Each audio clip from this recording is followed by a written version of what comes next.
welcome all of you and namaste all of you to this session of introductory session today. All right.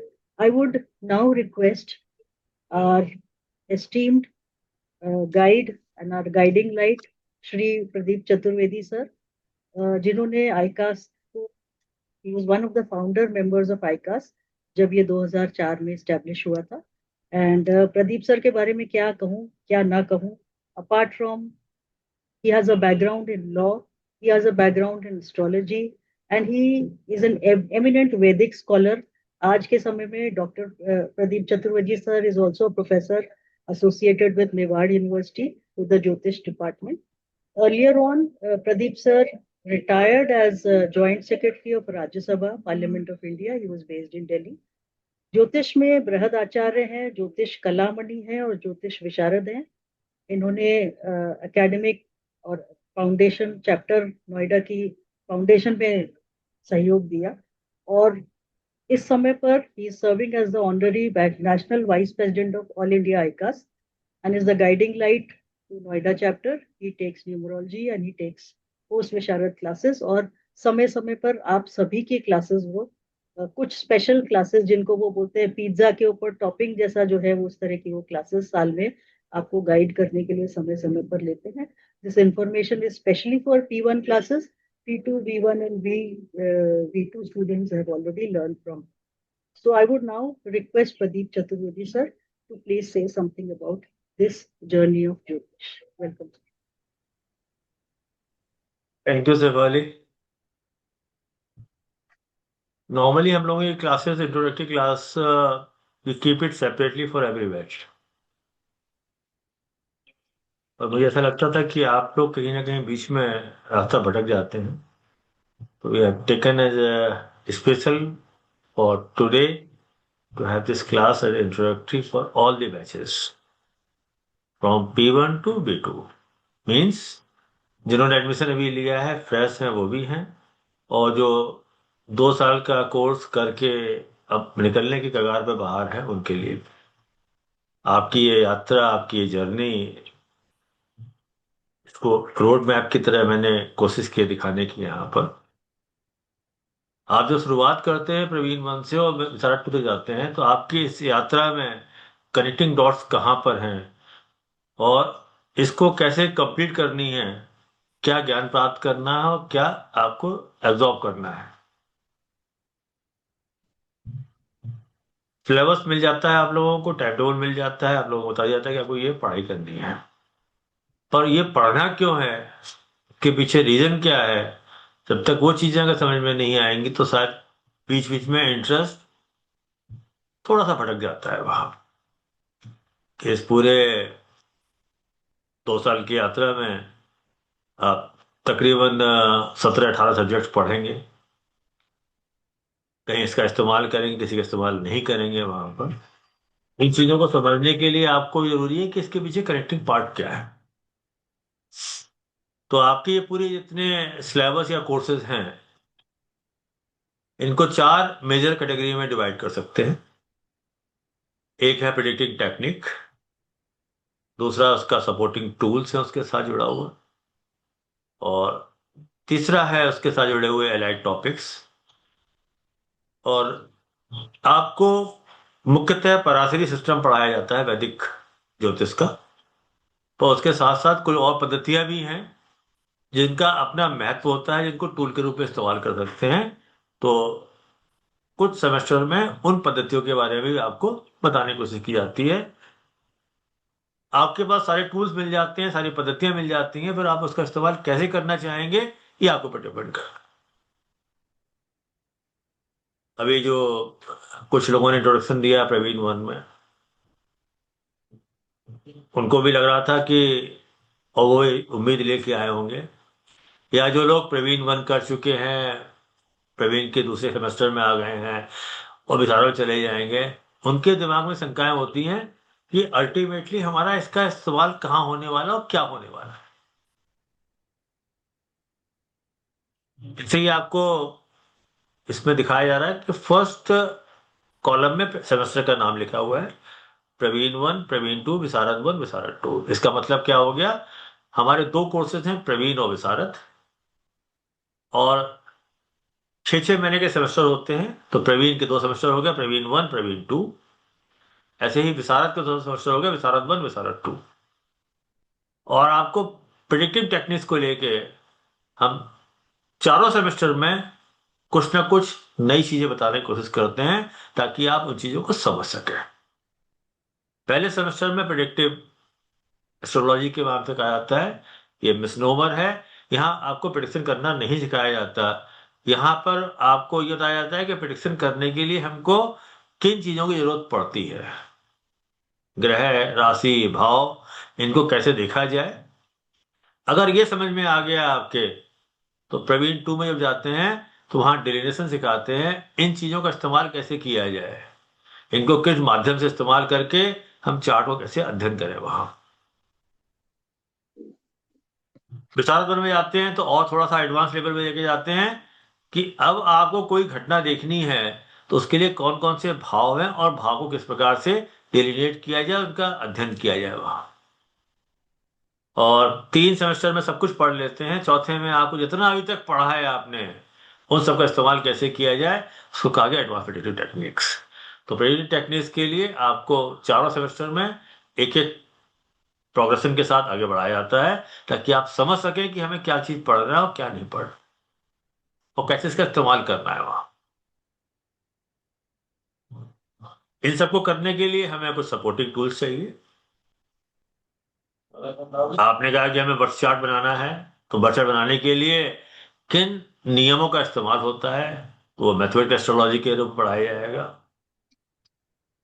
ज्योतिष एक विज्ञान है या नहीं, तो एस्ट्रोनॉमी के बारे में देखते हैं कि ग्रहों के बारे में चीजें क्या मिलके आती हैं, तो वो चीज समझाई जाती है एस्ट्रोनॉमी के माध्यम से। तो पहले सेमेस्टर में एस्ट्रोनॉमी और मैथमेटिकल एस्ट्रोलॉजी में मीन्स कि अब आपको कुंडली बनाने की विधि समझाई जाएगी, कुंडली कैसे बनाई जाती है। कुछ यहाँ पर टेक्निकल नॉलेज के साथ लोग आते हैं। अक्सर ये प्रश्न आता है कि जब कुछ आजकल सॉफ्टवेयर में अवेलेबल है तो हम मेहनत क्यों करें। पर साथियों, एक चीज का ध्यान रखना, इस टेक्नोलॉजी को, इस सॉफ्टवेयर को बनाने वाला भी इंसान है। अगर उस इंसान को नियम नहीं मालूम होंगे तो सिस्टम को समझा नहीं सकता वो। सिस्टम तो केवल नियम जानता है, वहां पर आपको रूल्स बनाने पड़ेंगे। जो कोडिंग करते हैं, अगर आपने कोई व्हाट इफ फॉर्मूला एक जगह गलत लगा दिया तो बार बार एरर देगा आपको। मैनुअली वो गलती आप नहीं कर सकते। कभी स्थितियां ऐसी हो सकती हैं कि आप ज्ञानी व्यक्ति हैं, आपके एस्ट्रोलॉजर अच्छे जानकार हैं आपके पास, और आपके ऐसी स्थिति फंस जाए कि लोगों को सलाह देने की नौबत आ जाए आपके पास, आपके हाथ में कोई टेक्नोलॉजी गजट नहीं है, कोई किताब नहीं है, तो कम से कम ये मालूम होना चाहिए कि आप अपने दिमाग में एक प्रकार का चार्ट बना सकें और किसी की हेल्प भी कर सकें मदद से। तो ये जानना बहुत जरूरी है कि चार्ट बनाने की विधि क्या है और चार्ट कैसे बनाया जाए। ये जब आप ज्योतिष पढ़ेंगे ना, तो जब कर्म प्रवाह जी यहाँ बैठे हैं आपको कर्म के सिद्धांत पढ़ाएंगे, तो कर्म ये कहता है कि आप जैसा करोगे वैसा भरोगे। मैंने टेक्नोलॉजी की बुराई की, टेक्नोलॉजी बुरा मान लिया, एक हल्की सी आंख ब्लिंक की और सिस्टम बंद हो गया, संवाद हमारा आपका टूट चुका वहां। इसलिए कर्म के फल भी हमें तुरंत यही मिल जाते हैं, बाहर जाना नहीं पड़ता। जब आप चार्ट बनाना सीख जाते हैं, not as astrologer, as a human being, as a layman, जब आप किसी व्यक्ति ज्योतिषी के पास जाते हैं तो आपके दिमाग में क्या होता है। आप डॉक्टर के पास जाते हैं तो आपके दिमाग में ये होगा कि मुझे बीमारी क्या है ये बता दो, और इस बीमारी का इलाज क्या है, और मैं कब तक ठीक हो जाऊंगा। यह 3 चीजें आपके दिमाग में होती हैं। ये चीजें आपके संग ज्योतिषी के पास भी होती है, ये पूछने के लिए कि मेरी बीमारी क्या है, मुझे क्या तकलीफ है, इस तकलीफ का हल क्या है, और ये तकलीफ कब तक खत्म हो जाएगी, जिसको हम कहते हैं टाइमिंग ऑफ इवेंट। कोई भी चीज जानने के लिए, मेरा प्रमोशन कब होगा, मेरी शादी कब होगी, मेरे बच्चे कब होंगे, बच्चों की पढ़ाई कब होगी, बच्चे क्या पढ़ेंगे, बच्चों के संतान कब होगी, ये प्रश्न आपके दिमाग में होते हैं। तो उनको निकालने के लिए जो सपोर्टिंग टूल दिया जाता है वो है दशा एंड ट्रांजिट। दशा ग्रहों के माध्यम से निकाली गई वो समय की सारणी है जो इंडिकेट करती है कि इस संभावित समय पे क्या काम हो सकते हैं, वो आपके बर्थ चार्ट से जुड़ा हुआ है। ट्रांजिट, इसको हिंदी में गोचर भी बोलते हैं। गोचर का मतलब क्या हो गया? जब आपने चार्ट बनाया हुआ है तो चार्ट में ग्रह स्थिर हैं एक जगह पे, आपने एक्सरे खींच लिया है जोडियक का, पर ग्रह स्थिर तो हो सकता नहीं है, ग्रह मूवमेंट करता रहता है। तो वो ग्रह रोज किस स्थिति में जा रहा है और आपके चार्ट के कोरिलेशन में इस समय कहां पर है, दैट इज कॉल्ड ट्रांजिट। तो वो आपकी हेल्प करता है। उसका अध्ययन करने के बाद हम टाइमिंग ऑफ इवेंट या घटना कब होगी, घटना कैसे होगी, इसको समझने के लिए हम दशा ट्रांजिट इस्तेमाल करते हैं। पूरा ज्योतिष का जो आप प्रिडिक्शन करते हैं वो केवल दो चीजों पर आधारित है, कितनी शुभता है और कितना बल है। शुभ और अशुभ, बल और निर्बल, यही आपका स्ट्रेंथ निकालने का जरिया हो सकता है। आप प्रिडिक्टिव टेक्निक्स के माध्यम से आप उनको नेकेड आई से चेक कर सकते हो, आप असेसमेंट करते हो कि ये ग्रह यहाँ पर है, ये राशि यहाँ पे गया है, इसके अंदर शुभता आई कि नहीं, इसके अंदर बल आया कि नहीं। वैदिक शास्त्र में उन्होंने कोशिश की है इसको थ्रू सर्टेन टूल समझाने की। अष्टक वर्ग के माध्यम से हम देखते हैं कि उसके अंदर शुभता या अशुभता कितनी है, और षडबल के माध्यम से देखते हैं उसके अंदर बल और है या नहीं। तो शुभता और बल का असेसमेंट अष्टक वर्ग और षडबल के माध्यम से किया जाता है, जिसको हम असेसमेंट कर रहे हैं बिना किसी टूल के। यहाँ एक टूल दिया गया है ताकि उस टूल को अध्ययन करके आप उसकी चीजों को समझ सके। वहां जब आप इशारा टू में जाते हैं वहां फिर दशा ट्रांजिट आ जाता है। प्रवीण टू में आपको दशा निकालने की विधि और ट्रांजिट को फरक करने की विधि, और जब आप इशारा टू में जाते हैं आपको सारे टूल्स मिल चुके होते हैं। आप इसका एक्सपेंडेड फॉर्म इस्तेमाल करते हैं कि हम दशा को किस प्रकार से इस्तेमाल कर सकते हैं। दशा क्या समय निकालने का ही विधा है, या दशा आपके ज्योतिष आपके चार्ट में कोई परिवर्तन लाने की क्षमता रखता है। इन चीजों का अध्ययन हम टूल के रूप में इस्तेमाल करते हैं विशारद।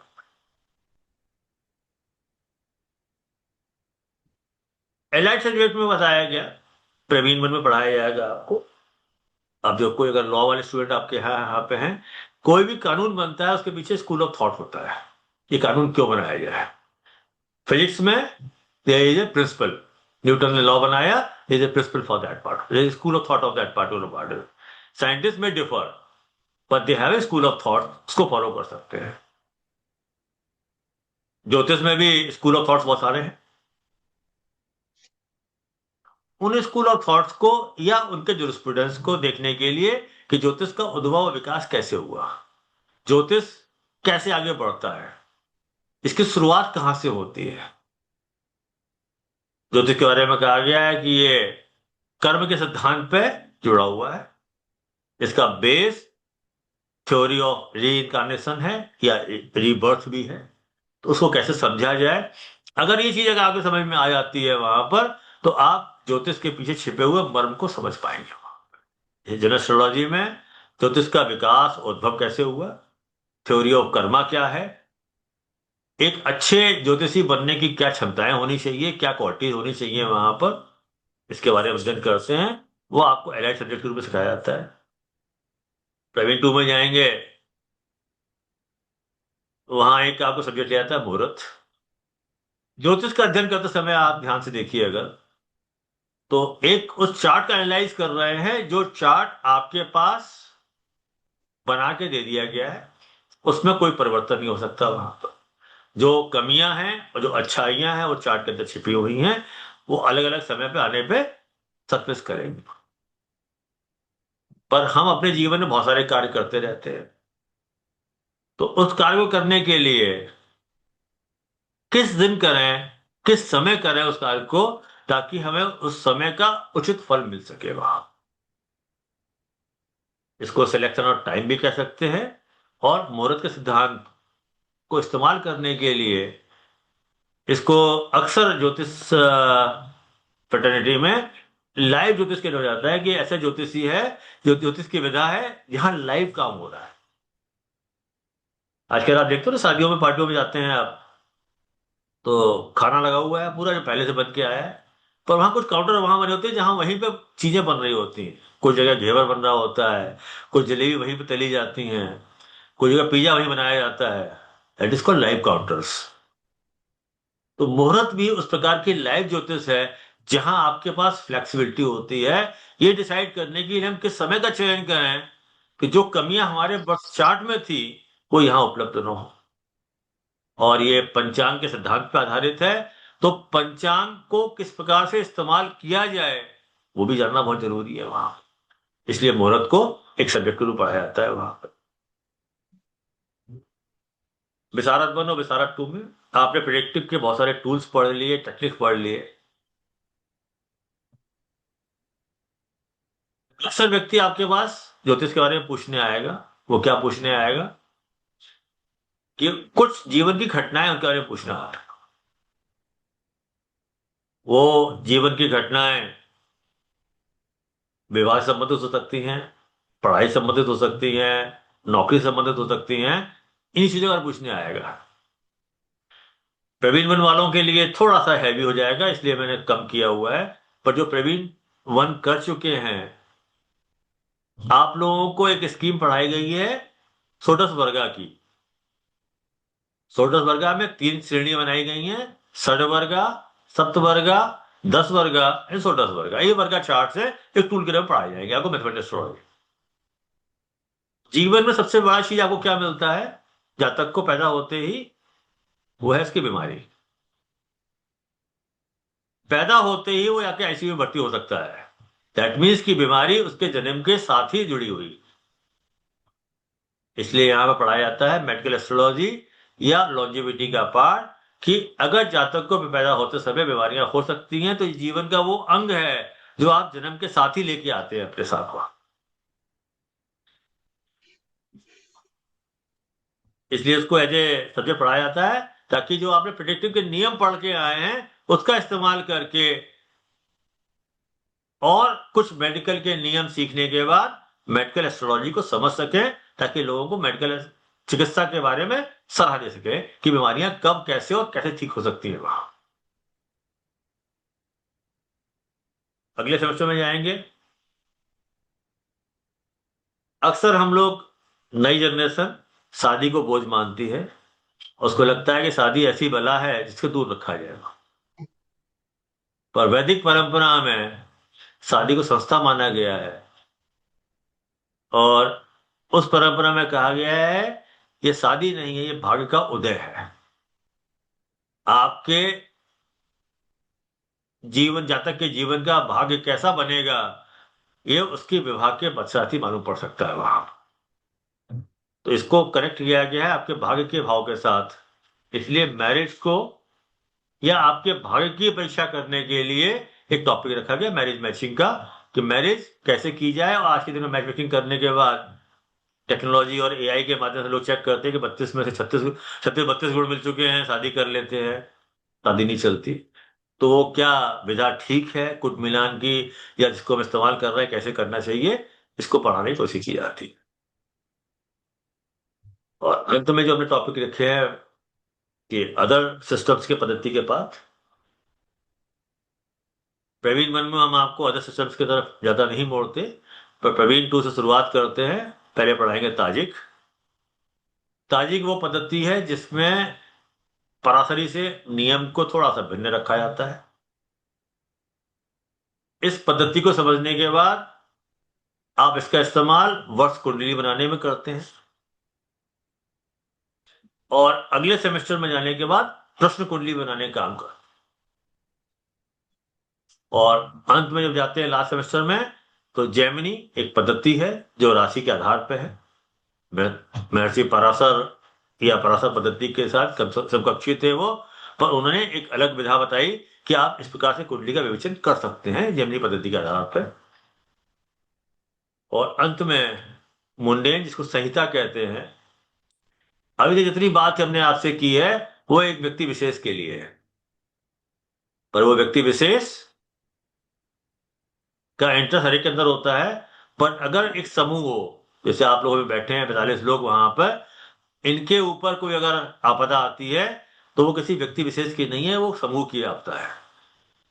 शहर के बारे में देखना है, भूकंप के बारे में देखना है, वर्षा हो रही कि नहीं हो रही इसका बारे में देखना है, तो इस संहिता का विषय कहलाता है। तो ज्योतिष सिद्धांत में जब कहा जाता है ज्योतिष को त्रय स्कंद और पंच स्कंद में डिवाइड किया गया है। त्रय मतलब तीन, संस्कृत का वर्ड है, स्कंद का मतलब तीन खंड, तीन पार्ट में बांटा गया है। होरा, संहिता और सिद्धांत। होरा एक व्यक्ति विशेष के लिए, इंडिविजुअल आदमी के लिए, संहिता कम्युनिटी के लिए, और सिद्धांत बताया गया गणित का पार्ट है। तो जो जितना भी आपको चीजें कुछ चीजों में जवाब आपको नहीं मिलेंगे, पढ़ाया जाएगा कि सूर्य उच्चका इस राशि में होता है, ये सिद्धांत का पार्ट है। आप फैकल्टी से पूछोगे वो जवाब नहीं देगा आपको, वो क्यों होता है, सूर्य मेष राशि में उच्च का क्यों होता है, इतनी डिग्री का क्यों होता है, वो सिद्धांत का पार्ट है। और सिद्धांत पढ़ने के लिए आपको गणित भी आनी चाहिए, वैदिक गणित, वैदिक मैथमेटिक्स आनी चाहिए, एस्ट्रोनॉमी आनी चाहिए। हमारा उद्देश्य यहाँ पर यह है कि आप लोगों को ज्योतिष के बारे में ज्ञान मिल जाए, इस सिद्धांत को हम लोग इन्वॉल्व नहीं करें। वो फॉर्मूलाज के माध्यम से आपको चीजें मिल जाती हैं, इंटरेस्ट अगर होगा तो आप अलग पढ़ सकते हैं, तो सिद्धांत हम लोग नहीं पढ़ाते, इसलिए होरा और सहीजा पढ़ाया जाता है। ज्योतिष को बाद में त्रय स्कंद से त्रय पंच स्कंद बनाया गया। दो चीजें और ऐड की गई, समय का चयन और शकुन, ये दो विधाएं ऐड की गई हैं। समय के चयन के लिए मुहूर्त और प्रश्न कुंडली का इस्तेमाल किया गया कि आप किसी व्यक्ति को जवाब देना है तो उसके बताए गए प्रश्न के माध्यम से समय का चयन कीजिए और उसका जवाब दीजिए। ऐसे ही कोई शुभ कार्य करना है, कोई ऐसा कार्य करना है जिसका एक लंबे समय तक इम्पैक्ट पड़ जाए, तो आप उसको मुहूर्त से इस्तेमाल कीजिए वहां। और शकुन का मतलब ये होता है कि आसपास होने वाली घटनाक्रम, वो आपके ऊपर क्या इम्पैक्ट डालने वाले हैं। जो हमारे यहाँ पर बुजुर्ग लोग बैठे हैं, सीनियर लोग बैठे हैं, जिनकी उम्र हो चुकी है अभी वहां पर, उन्होंने वो अपने बचपन में देखा होगा दादी और नानी के नुस्खों के रूप में। अच्छे काम के लिए जा रहे हो तो दही चीनी खा के जाओ, बिल्ली रास्ता काट जाए तो आगे मत जाओ, रुक जाओ, मंदिर में घंटियां बज रही हैं, अशुभ की सूचना हो रही है, आपके रास्ते से कोई शव यात्रा निकल रही है, एक शुभ संकेत है कि आपका काम हो जाएगा आपको। ये सुकून के पाठ है, ये आडंबर और ढोचले नहीं है, इनके पीछे साइंटिफिक रीजन छिपे हुए हैं। दही और चीनी क्यों खाना चाहिए, शकुन का पाठ में अगर आप साइंटिफिक देखेंगे उसके आंसर मिलेंगे आपको। दही में प्रोबायोटिक बैक्टीरिया होता है, प्रोबायोटिक बैक्टीरिया आपके गट को, आपकी आंतों को शीतलता प्रदान करता है। और जब आप कोई काम करने जाते हैं तो आपके अंदर एंग्जाइटी बहुत होती है, उस एंग्जाइटी को शांत करने के लिए दही के माध्यम से आपके गट्स को या आंतों को शांत किया जाता है। चीनी में कार्बोहाइड्रेट होता है, कार्बोहाइड्रेट आपकी बॉडी को हाइड्रेट करने में मदद करता है, लंबे समय तक बॉडी डिहाइड्रेट नहीं होती है। तो इंदु जोशी को समझाने के लिए काम किया। बिल्ली रास्ता काट जाए एग्जाम्पल के रूप में, क्यों नहीं जाना चाहिए। जीवन में कब आपको पॉज देना है, कब रुकना है और कब आगे बढ़ना है, अगर ये आपको मालूम पड़ जाए तो आप किसी भी काम को करने में गलत महसूस नहीं करते। बिल्ली सबसे स्वार्थी जानवर है, जितने पेट एनिमल्स हैं, अगर उसको कुछ चाहिए होगा तभी आपके पास आएगी, अगर उसको नहीं चाहिए होगा तो आपके पास कदापि नहीं आएगी। पर वो उसके सेंसेस बहुत स्ट्रांग होती है। तो जब बिल्ली रास्ते से आपके सामने निकलती है तो इसका मतलब है कि आपको एक कहा जाता है कि आप पॉज कीजिए, रुक जाइए, सोचिए, फिर आगे बढ़िए। आप जिस स्पीड से जा रहे हैं, हो सकता है कि आपको आगे जाने के पर कोई ना कोई रुकावट या चीजें मिल जाएं, सोच के आगे बढ़िए, अपने चिंतन को बढ़ा के जाइए, वहां पे इंडिकेशन आता है आपके पास वहां।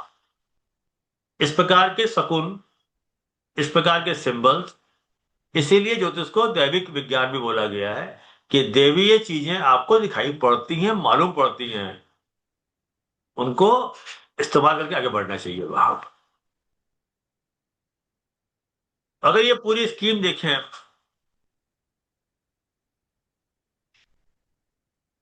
2 साल में हम आपकी यात्रा स्टार्ट करेंगे प्रवीण वन से।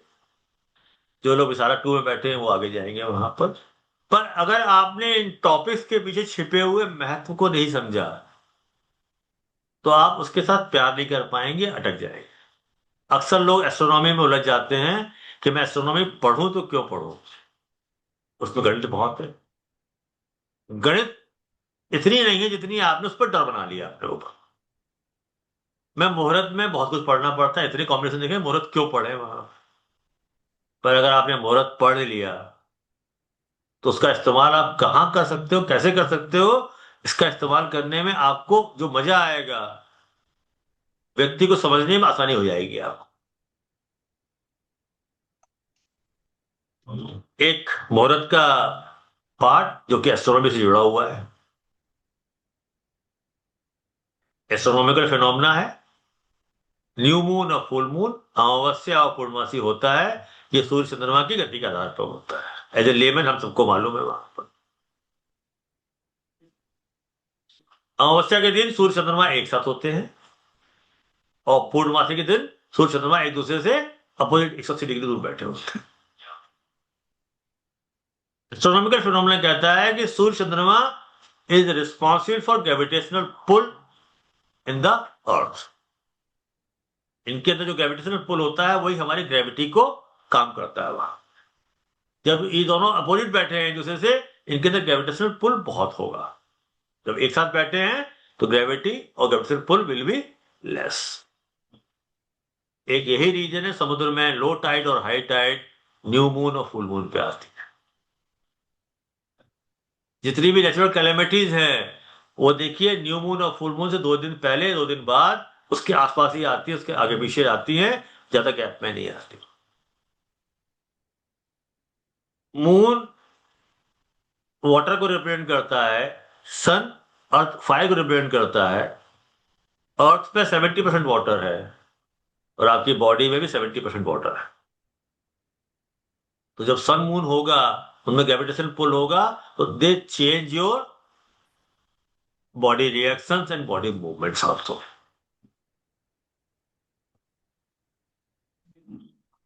ऐसा व्यक्ति जिसका जन्म अमावस्या में हुआ है, दैट मीन्स सूर्य चंद्रमा एक साथ बैठ गए। अमावस्या की फितरत बताने वाला उन्होंने नियम बता दिया मुहूर्त में कि जो अमावस्या में पैदा होते हैं ऐसा व्यक्ति का नेचर ऐसा होगा।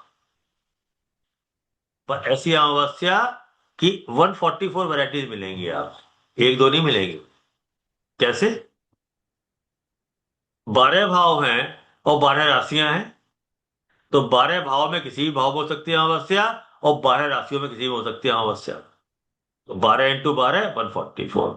ये 144 वैरायटीज ग्रेडिंग हो जाएंगी अलग से। वो मुहूर्त अगर ध्यान से पढ़ेंगे तो आपको इसका इस्तेमाल करने में मजा आएगा वहां पर। तो मुहूर्त का इस्तेमाल तब कर पाएंगे जब पंचांग पढ़ के आएंगे एस्ट्रोनॉमी में। तो प्रवीण वन का जो बेस है आपका वो बहुत स्ट्रॉन्ग है। आज आप सबको मैंने इसलिए बुलाया है, जो विशारद 2 में भी हैं, जो विशारद 1 में भी आए हैं, प्लीज पिछला 1 साल का पढ़ा हुआ भूल मत जाइएगा, उसको दोबारा पढ़िएगा। प्रवीण वेन का जो फाउंडेशन है, जो बेस है आपका, वही आपके फलित में काम आने वाला है। अगर अभी आपने इसका इस्तेमाल नहीं किया तो आगे आने वाले समय में आपको फलित में दिक्कतें आएंगी। एग्जाम्पल के रूप में एक व्यक्ति ये पूछने गया ज्योतिषी के पास, ये बताओ मेरा व्यवसाय क्या है, मेरा प्रोफेशन क्या है। उन्होंने गणना कर ली ज्योतिषी महोदय ने, उन्होंने निकाला कि इसका व्यवसाय शुक्र का होना चाहिए। आप भी निकाल लोगे कि ये ग्रह रिस्पॉन्सिबल ये काम करेगा वहां पर। अब ज्योतिषी महोदय को ये नहीं मालूम था कि शुक्र से क्या व्यवसाय होते हैं। अगर आप प्रवीण मन से नहीं पढ़ के आओगे आप भी अटक जाओगे, क्या व्यवसाय होंगे ज्योतिष शुक्र से। तो उन्होंने फलदीपिका पलटी। फलदीपिका लिखी गई थी 16वीं सदी में। उन्होंने उस समय के व्यवसाय लिखे थे सारे वहां पर। जब उन्होंने व्यवसाय वहां लिखे होते सारे वहां पर, तो उसमें 2 ही व्यवसाय निकले, देवदासियां और वैश्यावृत्ति। तीसरा कोई मिला नहीं उनको वहां। तो उन्होंने बड़ा हिचक के साथ, संकुल के साथ बोला कि या तो आप वैश्या को दलाल हो या आप देवदासियों का जो है आश्रम चलाते हो वहां। तो व्यक्ति को बहुत बुरा लगा, उसने बहुत बुरा भला कहा ज्योतिषी को। हकीकत में वो गर्ल्स स्कूल का वाइस प्रिंसिपल था। तो देश काल पात्र और ग्रहों के साथ जोड़ना, ये आपकी अपनी जिम्मेदारी बनती है वहां पर। तो अगर आपने प्रवीण वन का अध्ययन ध्यान से नहीं किया, उसको एक बोझ की तरह लिया, तो आगे वाले दिनों में आपको ये रुकावटें जरूर मिलेंगी। ये सारे रोड ब्लॉक्स होंगे और स्पीड ब्रेकर्स बन के सामने आएंगे। प्रवीण वन का अगर आप भूल गए, आगे बहुत समस्या आएगी आपको। इसलिए कोशिश कीजिएगा कि जो प्रवीण वन में ग्रह, राशि और भाव के बारे में बताया जा रहा है, उनको ध्यान से समझें, उनको आत्मसात कर लीजिए और उनको बार बार इस्तेमाल कीजिए, तो आपको आने वाले समय में दिक्कतें नहीं आएंगी। क्योंकि हम आगे बढ़ते जाते हैं, पीछे का भूलते जाते हैं। हमें लगता है कि पीछे की रिक्वायरमेंट अब नहीं होगी वहां। ऐसा नहीं है। जब आप आगे बढ़ते हो तो पीछे की चीजें आपके साथ जुड़ी होती हैं, वो आपके साथ जुड़ के काम करती रहती हैं। वो आगे बढ़ के आपको आगे सपोर्ट करती रहती हैं चीजों को करने की। इसलिए इसलिए आप लोगों से अनुरोध केवल यही है कि इनको, इन टॉपिक्स को इन आधार पे अगर इस्तेमाल करेंगे, हर टॉपिक के पीछे छिपा हुआ महत्व जरूर समझेंगे, एक दूसरे से जुड़े हुए कनेक्टेड फिगर्स है। सडवल में लोग अक्सर डर जाते हैं कि गणित गुणा भाग बहुत करना पड़ता है, पर ये भूल जाते हैं गणित प्रवीणों वाला सिद्धांत कि गुणा भाग आपके हाथ में है, आप उसको कब ज्यादा कर सकते हो। पर उसके पीछे छिपे हुए नियम समझ लोगे तो दिक्कत नहीं आएगी आपको। तो आपको, जब आप शुरुआत करें अपनी यात्रा को, पहले कोशिश करें कि जितने टॉपिक्स दे रखे हैं उन टॉपिक्स का महत्व क्या है और हमें क्यों पढ़ना चाहिए।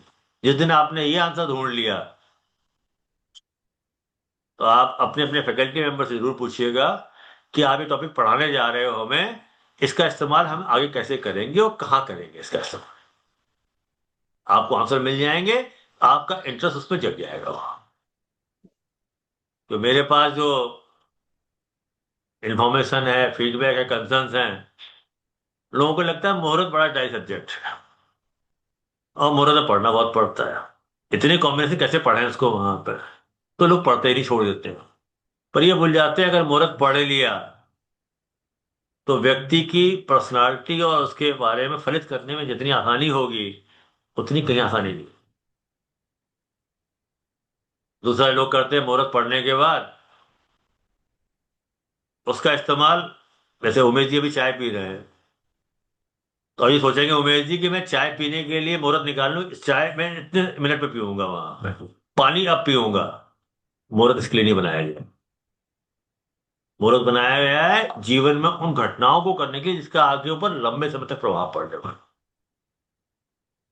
डॉक्टर वीवी रमन भी कहते हैं और बाकी ज्योतिषी भी कहते हैं कि अगर आप मुहूर्त के नियमों का इस्तेमाल करना चाहेंगे तो जीवन में कोई कार्य नहीं कर सकते हैं, क्योंकि वो सारी चीजें आपको मिलेंगी नहीं वहां पर। तो आपको ये देखना जरूरी है कि हम कौन सी चीजें हमारे लिए इंपॉर्टेंट है, वो काम करना चाहिए वहां।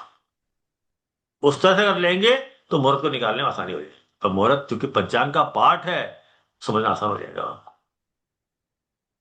तो आज की कलेक्टिव इस पर क्लास का एक ही पर्पस था कि बाकी लोग देख लें कि कौन कहाँ पर है, क्या कर रहा है, कितने फैकल्टी मेंबर्स हैं, और आप लोगों को इन सब्जेक्ट्स के बारे में वो खबरें मिल जाएं कि इन सब्जेक्ट को हम कैसे कोरिलेट करके आगे बढ़ेंगे। अब अक्सर प्रवीण में पूछते हैं कि सर हम इसको चार्ट का अध्ययन कैसे करेंगे।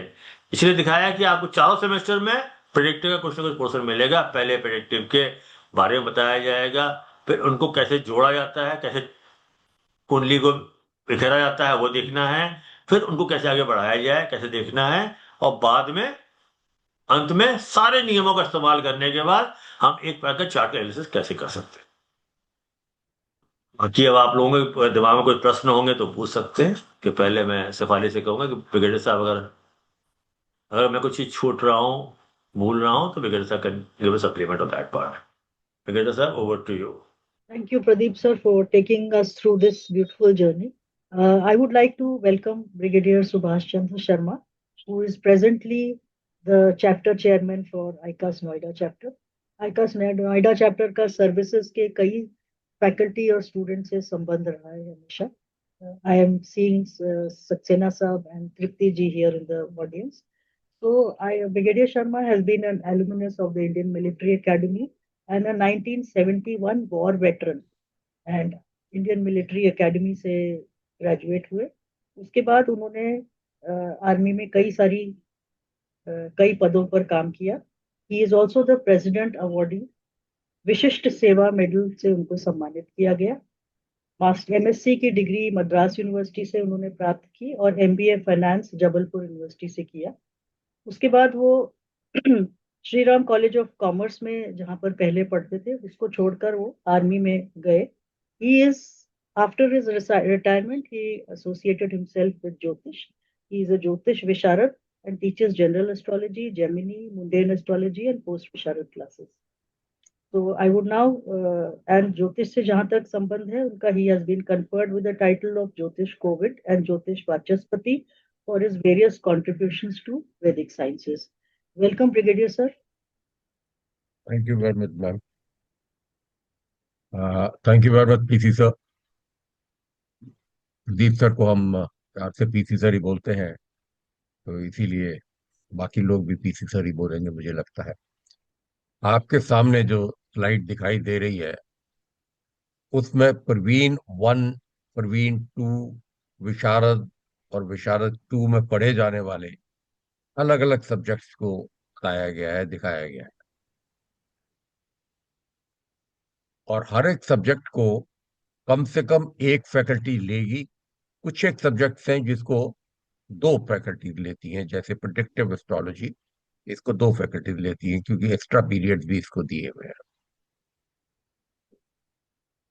गीता का एक बड़ा इंपॉर्टेंट श्लोक है, मैं आप लोगों के साथ शेयर करना चाहूंगा. वो बोलता है, चतुर्विधा भजन्ते इमाम जना सुकृतनो अर्जुना आर्तो जिज्ञासु अर्थार्थी ज्ञानी तदर्थर्षभा. सबसे पहला वो है जो आर्थ है, जो परेशान है. ज्योतिष के अंदर एक चीज आप पाएंगे जैसे जैसे आगे बढ़ेंगे, आप ये देखेंगे कि ज्योतिषी के पास वही आता है जो हर तरफ से परेशान हो चुका है. मेडिकल है तो वो ये जानना चाहता है, साहब बताइए मुझे क्या कैसे है और किस प्रकार मैं ठीक होऊंगा, कोई मदद हो जाए तो ज्योतिषी रेमेडी बताइए मुझे. दूसरा है जिज्ञासु. बहुत से स्टूडेंट्स ऐसे हैं, जैसे अभी तक 4-5 लोगों ने इंट्रोडक्शन दिया, उनको जिज्ञासा है कि ज्योतिष के अंदर ऐसा क्या है. सच पूछो तो मैं अपनी लाइफ के अंदर ज्योतिष पे कभी विश्वास नहीं करता था, हमारे परिवार में भी नहीं था. और यही कारण है शायद मेरी जन्म कुंडली भी नहीं है और ना ही मुझे पता है कि मैं एग्जैक्ट किस समय किस टाइम पे पैदा हुआ था. घर वालों से कभी बात की तो सिर्फ यही बोलते थे कि रोड़ा हो रहा था, रोड़े वाले साल के अंदर. ज्यादा डिटेल में जाओ तो रोड़ा तो 1947 में हुआ था, जब देश आजादी को पाया था और उसके बाद पार्टीशन का जो पेन था वो चल रहा था, वो रोड़ा हुआ था. तो मैं सिर्फ ऐसे ही जिज्ञासा हुई कि मैं देखूं क्या है. और जब जिज्ञासा हुई और ज्यादा जैसे जैसे हम इसके अंदर घुसने लगे, हमने पाया कि ये ज्योतिष जो है वो सब कुछ नहीं है जिसके बारे में हम सुनते आए हैं. क्यों? क्योंकि अनफॉर्चुनेटली टीवी पे आकर एक पल के अंदर सबका भविष्य बताने वाले ज्योतिषी, उनमें से बहुत तो बहुत काबिल भी है, ऐसा नहीं है कि काबिल नहीं है, पर यह संभावना थोड़ी अजीब सी लगती थी कि कैसे है कि ये बता पाते हैं. तो इस जिज्ञासा के कारण हमने ये सीखना शुरू किया और जैसे जैसे सीखना शुरू किया इसकी निटिग्रिटी पता लगी. और तब पाया कि ज्योतिष असल में वो नहीं है जो हम देखते सुनते हैं. ज्योतिष एक साइंस है और एक इतना जबरदस्त साइंस है जिसके अंदर टूल्स बहुत लिमिटेड है. जो सीनियर स्टूडेंट्स हैं, फैकल्टीज हैं, उनके सामने तो मैं आई am sure I I am wasting their time probably. और 12 राशि, 9 प्लेनेट, और ब्रह्मांड के अंदर तारागण, तारा समूह जो है, वही सब कुछ हमारे पास है। तारा समूह को हम नक्षत्र का नाम दे देते हैं। ये बेसिकली टूल्स हैं। और हमारे ऊपर पड़ने वाला, क्योंकि हर प्लेनेट का कोई ना कोई असर है हमारे ऊपर। जैसा कि हम देखते हैं, जिस जिसने ज्योग्राफी के बारे में पढ़ा है, या एस्ट्रोनॉमी, या अ, तारों के बारे में थोड़ा बहुत जानकारी है जिसको, वो ये उनको मालूम होगा कि सूर्य भी एक तारा है। और इस ब्रह्मांड के अंदर तारामंडल में, जैसा कि आप एस्ट्रोनॉमी बाद में पाएंगे, कि उससे तो बहुत बड़े बड़े तारे हैं, और जो मिलियंस ऑफ माइल दूर हैं, और जो अभी दिखने लगे हैं, और कुछ दिखते रहते हैं, और एक लाइफ फेज के अंदर गुजर रहे हैं वो तारे। अब अगर सूर्य का ही इतना गर्मी का असर हम पर पड़ता है, तो यू कैन इमेजिन उन तारों का भी कितना असर पड़ता होगा। और वो तारे जो से हैं, उन्हीं का समूह बन जाए, तो उनका असर कितना बनता होगा। तो ज्योतिष के अंदर हम नक्षत्र को पढ़ते हैं। और तीसरा है आर्थी, जो किसी अर्थ के लिए जाता, जैसा पीसी सर बता रहे थे। लोग आते हैं कि साहब, मुझे बताइए मेरा समय कैसा चल रहा है, मेरा बिजनेस ठीक नहीं चल रहा, कोई उपचार कीजिए, कोई मदद कीजिए। तो वो किसी अर्थ के लिए बात करते हैं। और आखिरी हैं ज्ञानी लोग। ज्ञानी लोग वो हैं जो ज्योतिष के बारे में जानते हैं, जो सीख लिया है उन्होंने, परंतु वो एक चीज का उनको भरोसा है कि वो अभी तक समुद्र के किनारे ही खड़े हैं। कम से कम मुझे तो ये भरोसा है कि ज्योतिष जो सा एक अथाह समुद्र है, और इस अथाह समुद्र के अंदर मैं एक सिर्फ कॉर्नर पर खड़ा हुआ। अभी तक उसके अंदर पाँव भी नहीं रख पाए हैं। मोती चुनना तो बहुत बड़ी दूर की बात है। तो we are all students basically, and as a student, ये हमारे जो उनसे ज्ञानी बोलो बेशक, पर है असल में सारे के सारे विद्यार्थी ज्योतिष के फील्ड में कम से कम। और ये सब ज्योतिष इसीलिए सीखते रहते हैं, और यही कारण है कि सारी की सारी फैकल्टीज जो है, बिना किसी स्वार्थ के, अनसेल्फिशली, प्योर पैशन की मदद से के कारण यहाँ पे फैकल्टीज के रूप में काम करते हैं, और स्टूडेंट्स के साथ रूबरू होते हैं, बताते हैं, लाते हैं। बाकी रही बात मुहूर्त की, मुहूर्त जैसा कि सर बता रहे थे, पीटी सर, मुहूर्त इन इटसेल्फ इज ए ज्योतिष सिस्टम। अभी एक कहावत है कि ज्योतिष असल में मुहूर्त ही है, बाकी सारा का सारा तो बात की बात है। क्योंकि डे टू डे एक्टिविटी जो सी है, क्रियामान एक्टिविटी जो हम क्रिया करते रहते हैं, हमें उसका फल के बारे में जानकारी, वो इच्छा रखते हैं कि जो काम मैं कर रहा हूं वो कैसा जाने वाला है, अच्छा जाएगा या नहीं जाएगा। और मुहूर्त ये सबब बताता है कि ये समय आपका अच्छा है, ये समय गलत है, अभी मत कीजिए। अच्छा समय है, मेहनत करो, ज्यादा फल पाओ। डिफिकल्ट टाइम आगे है, तो कॉशियस रहो, पर मेहनत करो, ज्यादा परिश्रम करो, ताकि आपको अड़चन ना आए। ये मुहूर्त बताता है। ज्योतिष, जैसा कि आप पढ़ेंगे, ज्योतिष किसी भी कॉवर्ड्स के लिए नहीं है, डरपोक इंसान के लिए ज्योतिष नहीं है। ज्योतिष का पर्पस भीरू बनाना नहीं है। अनफॉर्चुनेटली बहुत से लोग इस श्रेणी में पड़ जाते हैं, और हर एक चीज के लिए प्लेनेट, या तो मुहूर्त, या तो कोई ना कोई चीज इसके साथ कोरिलेट करने जाते हैं। ये भीरू के लिए नहीं है, ये उन लोगों के लिए है जो अपनी जिंदगी में आने वाले लम्हों को, आने वाले इंसिडेंट्स को फोर्सी करके और उसके लिए प्रिपेयर्ड हो सकते हैं। और उस प्रिपेयर्ड हो जाने से वो उसको सहन करने का मादा उनमें ज्यादा हो जाता है। हम है क्या, भला क्या है? असल में we are basically a combination of a body, mind and soul.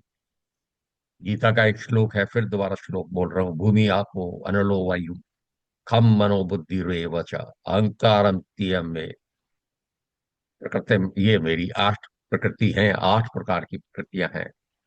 भूमि, पृथ्वी, हम पृथ्वी भी है, आपो पानी, अनल अग्नि एनर्जी, वायु, और खम आकाश।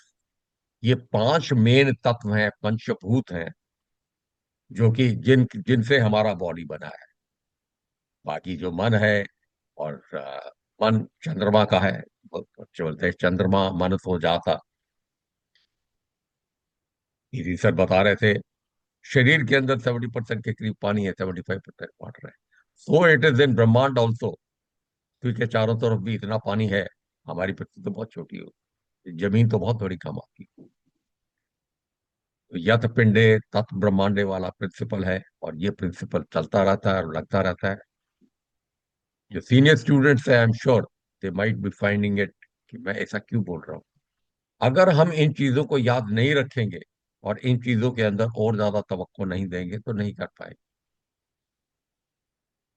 हमें चाहिए कि सबसे पहले जल्दी से जल्दी रोजाना का पंचांग सुनना जरूर करें।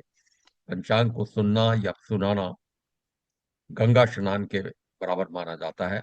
और मैं इसीलिए आज का पंचांग आपको पढ़ के बता देता हूँ कि अभी 17 तारीख है। ये इंग्लिश है, इंग्लिश के हिसाब से है।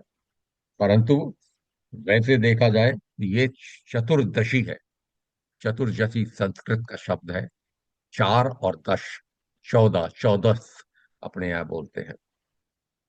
और इसके बाद कल अमावस्या आ जाएगी, तो अमावस्या से पहले की पेनल्टीमेट डे है ये। आज के दिन मूल योग है, सॉरी मूल करण नक्षत्र है। अब नक्षत्र अगर मूल है तो इसका भी कोई तात्पर्य है। मूल का मतलब होता है जड़। जड़ का मतलब हमारी roots, what is it that we belong to. क्यों, बेसिकली हम रूट्स के सहारे ही खड़े हैं, और उसी के सहारे हमारे को सपोर्ट मिलता है। योग, तीसरी चीज हम बोलते हैं योग कैसे आएगा। जो पुराने स्टूडेंट्स हैं वो सब जानते हैं, नए स्टूडेंट्स भी आई एम श्योर बड़ी जल्दी सीख लेंगे। सूर्य और चंद्रमा को जब मिलाते हैं तो योग बनता है। और योग है आज का व्याघात, यथा राम तथा गुण। व्याघात योग है, कुछ ना कुछ तो ठीक नहीं होना था। पीसी सर बात करते करते एकदम से सेट गायब हो गया, नेटवर्क गायब हो गया। उन्होंने ये बोला कि मैंने उसकी बुराई की थी, टेक्नोलॉजी की, इसलिए हुआ। टेक्नोलॉजी तो नॉन बीइंग है, पर ये योग था, ये हमें लग रहा था। और सूर्योदय के टाइम पे वृष्टिकरण था, यथा राम तथा गुण। वो भी करण अच्छा नहीं है। परंतु समय के साथ करण जो सा है वो बदली हो जाता है। और इस टाइम शकुनी है, चालाकी, चालबाजी।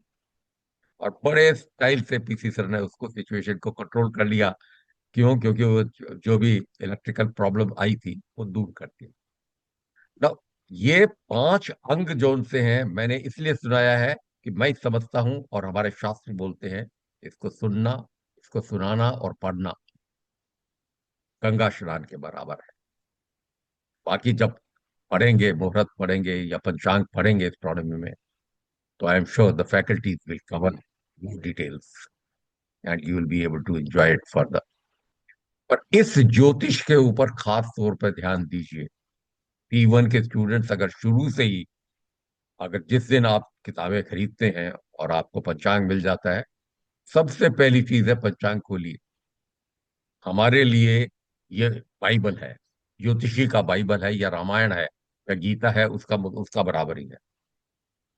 हमें कभी कभी कभी बात करते हैं लोगों से कम एग्जाम के दौरान देखते हैं P1 के स्टूडेंट्स जो आज P2 के अंदर हैं, या सीनियर स्टूडेंट, उनमें से कई मेरे जैसे ऐसे विद्यार्थी होते हैं जिन्होंने पंचांग पहली बार एग्जाम में ही खोला होता है और उनको पता ही नहीं होता कौन से पेज पर क्या है।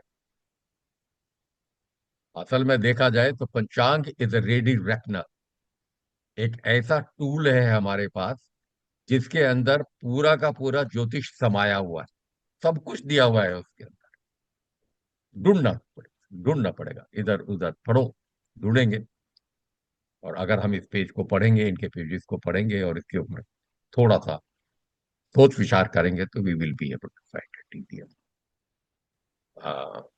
Shivali ma'am, please. So thank you, Pradeep sir, Brigadier sir, all faculty members and dear friends for being a part of this session today. In the coming weeks, we will have introductory classes for Nadi Praveen, Nakshatra Praveen, numerology and tarot courses, along with post Visharad classes. So keep looking for these circulars and join in whenever you. Sometime next week, we will share the timetable across all class groups.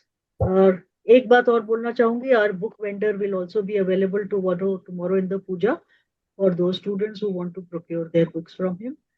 And let us all meet tomorrow. Welcome all of you. Thank you so much for today.